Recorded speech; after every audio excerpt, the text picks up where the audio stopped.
वह अमावस्या की रात थी और कहानी सुनते समय पीछे मुड़कर देखने पर आपको डर लग सकता है। ये जोखिम भरा हो सकता है। आपके पीछे भूत भी हो सकते हैं। केवल अपनी दृष्टि पर निर्भर न रहें, क्योंकि उन्हें देखकर आपको रोना आ सकता है। हालांकि भयभीत न हों, क्योंकि इस प्रकार के भय को ही भय के रूप में जाना जाता है।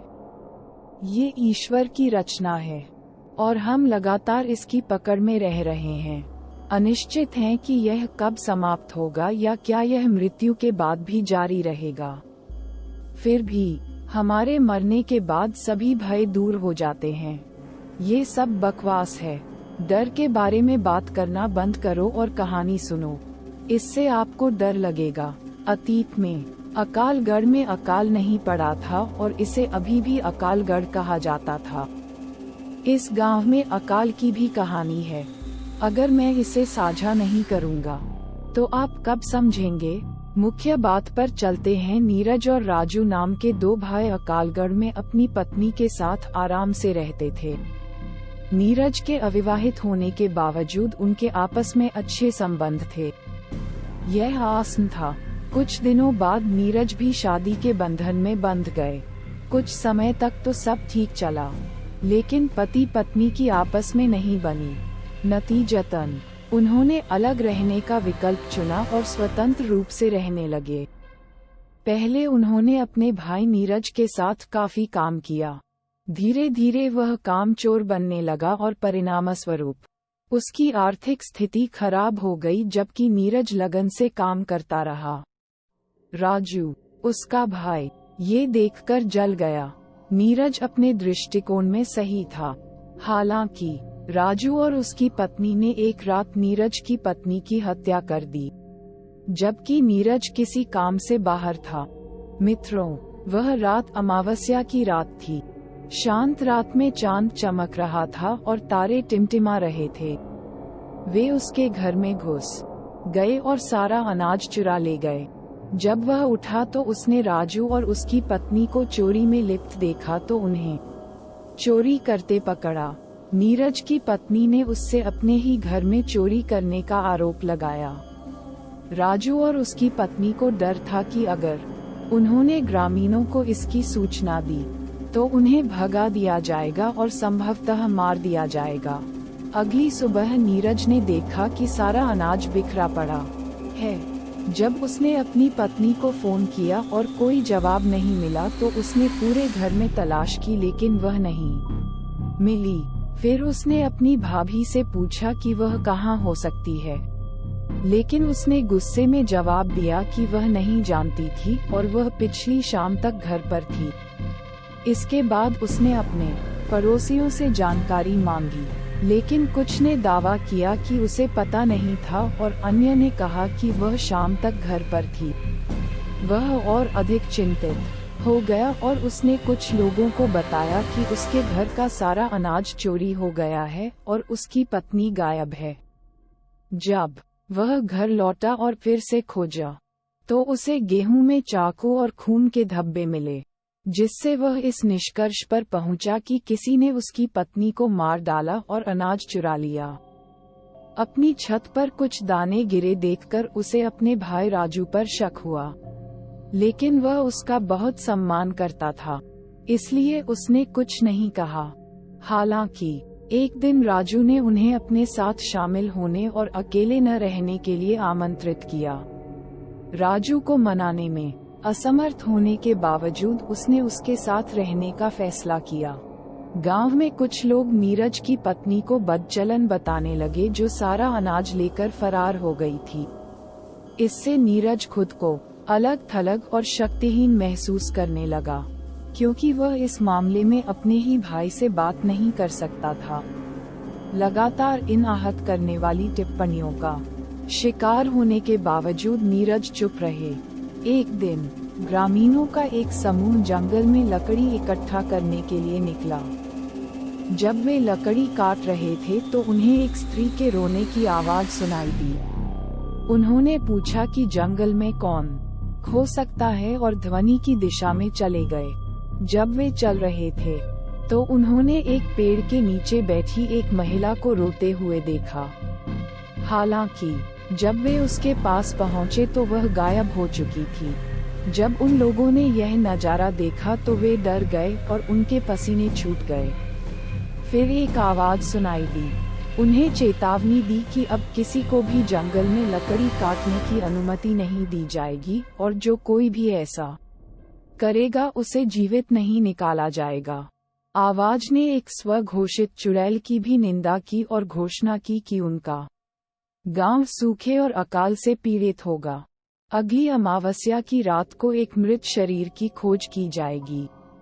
ग्रामीणों को 3 दिनों के बाद इस संदेश को फैलाने का निर्देश दिया गया, क्योंकि इस समय अमावस्या थी। मनुष्य की मृत्यु निश्चित है। जो मुझे मार डालेगा वह मेरा अन्न खाकर जीवित न रहेगा। गांव वाले मुझ पर डायन होने का आरोप लगाते हैं, लेकिन मैं आज उन्हें नहीं छोड़ूंगी। मैंने उन्हें बख्श दिया है और वे मुझे मेरे जंगल में अकेला छोड़ दे ताकि मैं तैयारी कर सकूं। वह रोने लगी, जिससे लोग डर गए। वे अनिश्चित थे कि वह क्यों रो रही थी और इसके क्या कारण थे।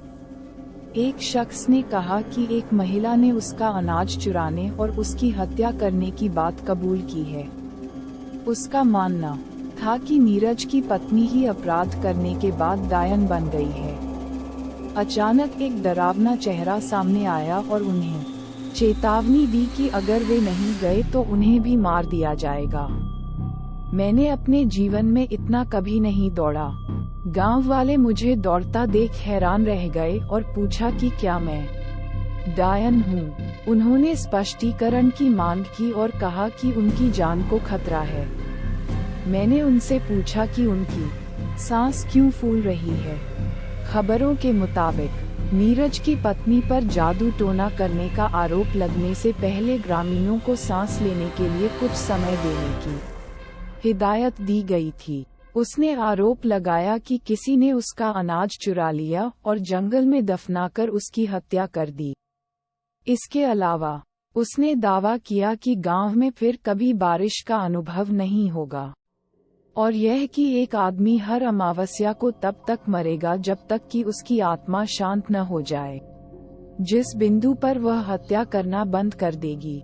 एक व्यक्ति ने नीरज की पत्नी की मौत के पीछे के अपराधी के बारे में पूछताछ की तो कुछ लोगों ने जवाब दिया कि उन्हें जानकारी नहीं है। हालांकि गांव में कोई ऐसा व्यक्ति था जिसने एक हिंदू महिला को दफनाने का जघन्य कार्य किया था, जिससे पूरे समुदाय को परेशानी हुई थी।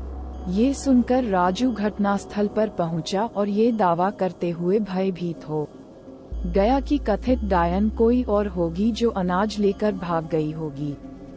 कुछ ग्रामीणों के अनुसार अमावस्या को ही हत्यारे की पहचान हो जाएगी। आधी रात को राजू भयभीत हो गया और उसने अपनी पत्नी से कहा कि वे आगामी अमावस्या से नहीं बचेंगे, जब वह चुड़ैल जिसे उन्होंने मार डाला था और जंगल में दफन कर दिया था। नीरज की पत्नी बदला लेना चाहती थी। गांव वाले सब एक ही बात कह रहे थे और नीरज ने चुपके से सब कुछ सुन लिया था। उसने अपने भाई से पूछा, जो अज्ञानी था, वह इतना डरा हुआ क्यों था और उसे कौन मारेगा।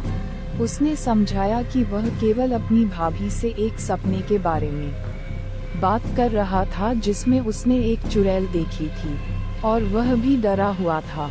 वह और उसकी पत्नी दोनों परेशान और भयभीत थे। उसकी पत्नी सोच रही थी कि डायन पहले उसे मार डालेगी और वह अपने लिए डर रहा था। वे दोनों भ्रमित थे और नहीं जानते थे कि क्या किया जाए। 2 दिन तक तो यही सिलसिला चलता रहा। हालांकि तीसरे दिन अमावस्या थी और पूरा गांव भयभीत था। हर कोई उस दिन किसी की मृत्यु की संभावना पर चर्चा कर रहा था। रात होते ही सभी ने अपने आप को घर में बंद कर लिया और सोने चले गए। आधी रात को पूरा गांव जाग रहा था, उत्सुकता से उस भयानक क्षण का इंतजार कर रहा था। इस बीच नीरज बेफिक्र होकर बाहर सो रहा था। गांव वाले सभी डर गए और जब उन्होंने सुना कि बाकी सब भी डरे हुए हैं, तो उन्होंने महसूस किया कि अशुभ घटना आ गई थी। नीरज ने देखा कि एक औरत उसके पास आ रही है, जो बिखरे बालों से अपना चेहरा ढक कर रो रही है। चांदनी रात में उसकी आंखें चमक उठीं। शुरू में वह डरी हुई लग रही थी, लेकिन अंततः उसने उससे बात की और अपनी निराशा व्यक्त की कि उसने उसके ठिकाने के बारे में नहीं पूछा था। वह बताती रही कि जिस दिन वह चला गया, लोगों के एक समूह ने उसे मार डाला और सारा अनाज चुरा लिया। मुझे पता था कि कुछ हुआ है, लेकिन मैं कभी सोच भी नहीं सकता था कि तुम इस हालत में यहाँ आओगे और मेरे भाई को मारने की कोशिश करोगे। कृपया वापस जाओ और सब कुछ ठीक हो जाएगा। मैं तुम्हारे लिए प्रार्थना करूँगा। वह शांति से बोली और निराशा व्यक्त की कि मैं ग्रामीणों की तरह हो गई हूँ। उनका मानना था कि भगवान धूल को ठीक नहीं करेंगे और गांव को नष्ट करने का इरादा रखते थे। उसने ये भी स्पष्ट कर दिया कि वह मेरे अनुरोध के बावजूद मेरे भाई को नहीं बख्शेगी। मैं बहुत रोया और बहुत पीड़ित हुआ, लेकिन मैं अपने भाई की रक्षा करने के लिए दृढ़ संकल्पित हूँ। भले ही इसका मतलब ये हो कि हम में से एक भी जीवित नहीं रहेगा। नीरज, तुम ऐसा नहीं कर सकते। तुम मेरे बीच नहीं आ सकते। यदि आप जारी रखते हैं, तो मैं भूल जाऊंगी कि आप मेरे पति हैं। कृपया दूर जाएं। उसने उसे रोकने का प्रयास किया और नीरज को धक्का दे दिया, जिससे वह जमीन पर गिर पड़ा और बेहोश हो गया। राजू की पत्नी ने गेट के एक छेद से घटना देखी। गेट पर डायन ने मुझे धक्का दिया और फिर राजू की बीवी के बाल पकड़ लिए। उस पर डायन होने का आरोप लगाते हुए और उससे सब कुछ छीन लेने का आरोप लगाते हुए डायन ने उसे जाने न देने की कसम खाई। इसके बाद वह राजू की पत्नी का कलेजा फाड़ने के लिए आगे बढ़ी और मेरे साथ भी ऐसा ही करने की धमकी दी। उन्होंने ग्रामीणों को संबोधित करते हुए उन्हें चेतावनी दी कि उन्हें भी बख्शा नहीं जाएगा और सभी मर जाएंगे। चुड़ैल ने दावा किया कि उसे प्रताड़ित किया गया और उसने हम पर जंगल में हंसने का आरोप लगाया। सभी गांव वाले निकले और नीरज को पानी पिलाकर और होश में लाकर उसकी मदद की। अपनी भाभी की मौत का पता चलने पर नीरज बेकाबू होकर रोया जब तक कि राजू अंततः प्रकट नहीं हुआ। सुबह उन्होंने उसके निर्जीव शरीर को जला दिया, जबकि ग्रामीणों ने इस मामले पर अपनी राय व्यक्त की। कुछ का मानना था कि इस वजह से एक दिन उनका भी ऐसा ही हश्र होगा। अन्य लोग क्रोधित थे और उन्होंने राजू पर उन सभी के लिए परेशानी खड़ी करने का आरोप लगाया। उन्होंने ये भी दावा किया कि जो कुछ हुआ उसे नरक भी सहन नहीं करेगा और राजू पर अपने ही भाई को धोखा देने का आरोप लगाया। दोस्तों, वो थी अमावस्या की रात, एक चुड़ैल की कहानी। अब चलते हैं अगली कहानी की ओर। इसलिए इस गांव में फिर से शांति आ गई। नीरज, शांत हो जाओ। भगवान हमारी मदद जरूर करेंगे। कोई भगवान हमारी मदद करने के लिए भेजेगा। अब भगवान का एक पवित्र सेवक ही हमें बचा सकता है। फिल्मों में जब विलेन होता है तो हमेशा एक हीरो की जरूरत होती है, चाहे वह अजय देवगन हो या सुनील शेट्टी। कहानी के अगले भाग में हर कोई भगवान से मदद और सुरक्षा के लिए प्रार्थना कर रहा है। हालांकि जब सब कुछ ठीक चल रहा हो तब भी भगवान को याद रखना महत्वपूर्ण है, क्योंकि अच्छे समय में उन्हें भूलना आसान होता है। कहा जाता है कि लोग मुसीबत में ही भगवान को याद करते हैं, लेकिन उन्हें सुख के समय में भी भगवान को याद करना चाहिए। भगवान हमेशा क्षमाशील और दयालु हैं। गांव में किसी के मरने से पहले भगवान ने विराट नाम का एक दूत भेजा, जो एक पवित्र व्यक्ति था और भगवान में विश्वास करता था। विराट किसी काम से गांव से गुजर रहा था और अंधेरा होने के कारण उसने रात रुकने का फैसला किया। वह राजा के वेश में तलवार लेकर गांव पहुंचा। जब कुछ स्थानीय लोगों ने उससे उसकी पहचान और मूल स्थान के बारे में पूछा, तो उसने जाने का फैसला किया क्योंकि रात करीब आ रही थी। हालांकि एक ग्रामीण ने उन्हें विराट के रूप में संदर्भित किया, जो भगवान द्वारा भेजा गया एक दूत था, जिसका उन्होंने सकारात्मक जवाब दिया। ग्रामीणों ने उनसे उन्हें एक चुड़ैल से बचाने के लिए विनती की, यह विश्वास करते हुए कि वह केवल उनकी मदद करने में सक्षम थे। विराट ने पूछा कि सब क्या कर रहे हैं और फिर पूछा कि वे नर्वस क्यों दिख रहे हैं। ग्रामीणों ने उसे बताया कि एक डायन उन सभी को मारने जा रही है। विराट ने उन्हें आश्वस्त किया कि वह वहां है और सब कुछ ठीक हो जाएगा। ग्रामीणों ने तब सब कुछ समझाया और राजू और नीरज से मदद मांगी। राजू को अपने लालच को भुलाकर गांव को बचाने में मदद करने के लिए कहा गया, जबकि नीरज को अपने भाई को माफ करने के लिए कहा गया। विराट ने राजू के पैर छुए और वे एक दूसरे के गले लग गए। उन सभी ने गांव में रहने और मदद करने का फैसला किया। विराट ने कहा कि उनके पास अगले दिन के लिए समय है और अगले दिन अमावस्या होने वाली है। उन्होंने ग्रामीणों से मिठाई और मेहमानों की व्यवस्था करने का अनुरोध किया। नमाजी व अन्य लोगों को आरामदायक बिस्तर पर सुलाया गया। अगली सुबह विराट ने ग्रामीणों को इकट्ठा होने के लिए कहा और फिर उन्हें बताया कि उन्हें एकजुट होकर डायन को खत्म करने की जरूरत है। मैं सभी को निर्देश दे रहा हूं कि क्या किया जाना चाहिए। कल रात गांव के हर घर में रोशनी हो और पूरे गांव को दिवाली की तरह सजाया जाए। सभी को अपने घरों के बाहर इकट्ठा होना चाहिए, जबकि मैं दूर से हवन समारोह का नेतृत्व कर रहा हूं। राजू, कृपया आवश्यक सामग्री अपने घर पर तैयार रखें। नीरज, तुम 2 अन्य लोगों की मदद से चुड़ैल के शरीर को जंगल में गाड़ देना और जला देना। मैं कल सुबह सबसे मिलूंगा। अब चलो काम पर लग जाओ। इस रात का सभी को बेसब्री से इंतजार था। पौ फटने पर विराट ने सभी गांव वालों को बुलाया और कहा कि वे तैयार हैं। गांव वालों, हाँ, हमने अपने घर में बहुत सारी बत्तियां तैयार कर रखी हैं। सभी जरूरी तैयारियां पूरी कर ली गई हैं। शाम होने पर उसने नीरज और एक अन्य व्यक्ति को एक बिन बुलाए नींबू ले जाने का निर्देश दिया, जिससे कब्र का स्थान पता चल जाएगा। जहां कहीं वह लाल हो जाए वहीं कब्र स्थित है। साथ ही उन्हें जादू टोने से होने वाले नुकसान से बचाने के लिए लहसुन की माला धारण करनी चाहिए। उसने उन्हें आगाह किया कि चाहे कुछ भी हो जाए मालाओं को न हटाएं, क्योंकि डायन उन्हें नुकसान पहुंचाने की कोशिश कर सकती है। उन्हें अपना ख्याल रखना चाहिए और खतरे के प्रति सचेत रहना चाहिए। दोनों व्यक्तियों ने फावड़ा उठाया और जंगल की ओर चले गए, जहां अन्य लोग चुड़ैल की प्रतीक्षा कर रहे थे। आधी रात को पदचाप की आवाज सुनाई दी तो हवन के पास राजू दूसरी ओर बैठा था। सभी ने मुड़कर देखा और सफेद साड़ी में एक अस्त व्यस्त महिला को आते देखा। उसने गांव में रात की रोशनी को देखना बंद कर दिया और जारी रखा।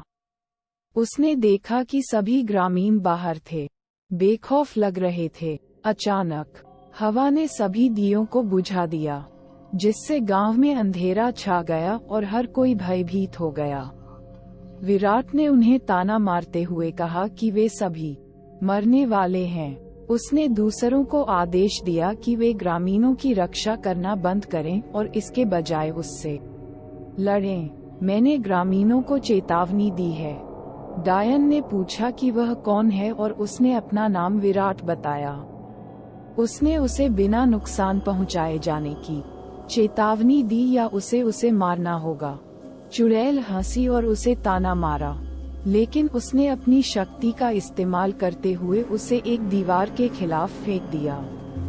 उसने उस पर तलवार से हमला करने का प्रयास किया, लेकिन कोई निशान छोड़े बिना गायब हो गई।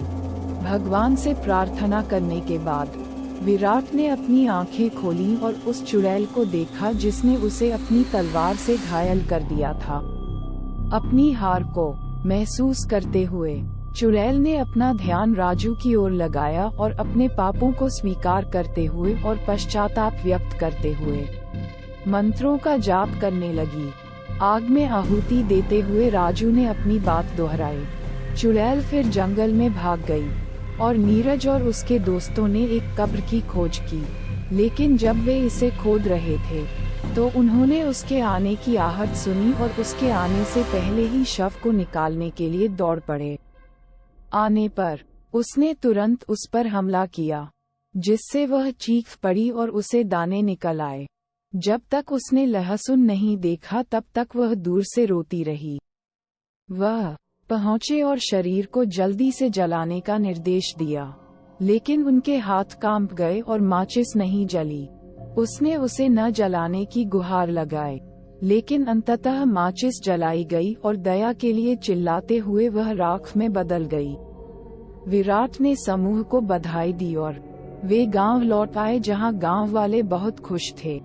सुबह होते ही विराट ने जाने की घोषणा करने से पहले सभी का शुक्रिया अदा किया, जिससे ग्रामीणों की आंखों से आंसू छलक पड़े।